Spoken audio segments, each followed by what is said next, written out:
বিশ্বজুড়ে জনপ্রিয় মার্কিন কফি চেইন স্টারবাকস, তবে এই কোম্পানিকে $50 বিলিয়ন অর্থাৎ বাংলাদেশি মুদ্রায় 606 কোটি টাকার বেশি ক্ষতিপূরণ দেওয়ার নির্দেশ দিয়েছে যুক্তরাষ্ট্রের ক্যালিফোর্নিয়ার একটি আদালত।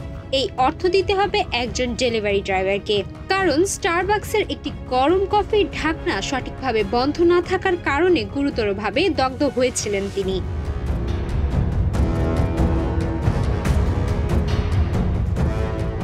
Delivery driver Michael Garcia Los অ্যাঞ্জেলেসের একটি ড্রাইভ থ্রু থেকে কফি সংগ্রহ করার সময় গুরুতরভাবে পুড়ে গিয়েছিলেন।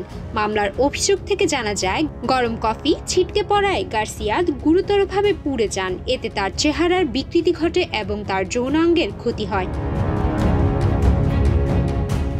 2020 সালে ক্যালিফোর্নিয়ার সুপিরিয়র কোর্টে করা একটি মামলায় স্টারবাকসের বিরুদ্ধে অভিযোগ আনা হয়। প্রতিষ্ঠানটি যথাযথভাবে ঢাকনা বন্ধ না করে দায়িত্ব লঙ্ঘন করেছে।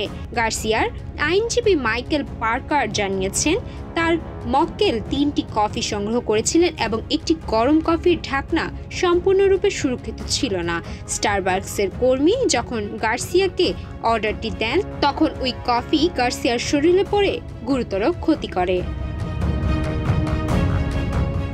আদালতের রেকর্ড অনুসারে গার্সিয়ার ক্ষতির মধ্যে রয়েছে শারীরিক যন্ত্রণা, মানসিক যন্ত্রণা, জীবনের আনন্দ হারানো, অপমান, অসুবিধা, শোক, বিকৃতি, শারীরিক অক্ষমতা, উদ্বেগ এবং মানসিক চাপ।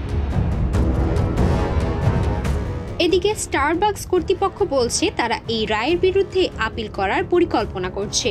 প্রতিষ্ঠানটির এক মুখপাত্র একটি বিবৃতিতে বলেছেন, আমরা মিস্টার গার্সিয়ার প্রতি সহানুভূতিশীল, তবে আমরা জুরির সিদ্ধান্তের সঙ্গে একমত নই যে এই ঘটনার জন্য আমরা দায়ী। আমরা বিশ্বাস করি প্রদত্ত ক্ষতিপূরণ অনেক বেশি হয়ে গেছে। আমরা সর্বদা আমাদের স্টোরগুলোতে সর্বোচ্চ নিরাপত্তা মান বজায় রাখার জন্য প্রতিশ্রুতিবদ্ধ। এর মধ্যে গরম পানির পরিচালনার বিষয়টিও অন্তর্ভুক্ত রয়েছে। সুমাইয়া মিতু, বাংলাদেশ প্রতিদিন।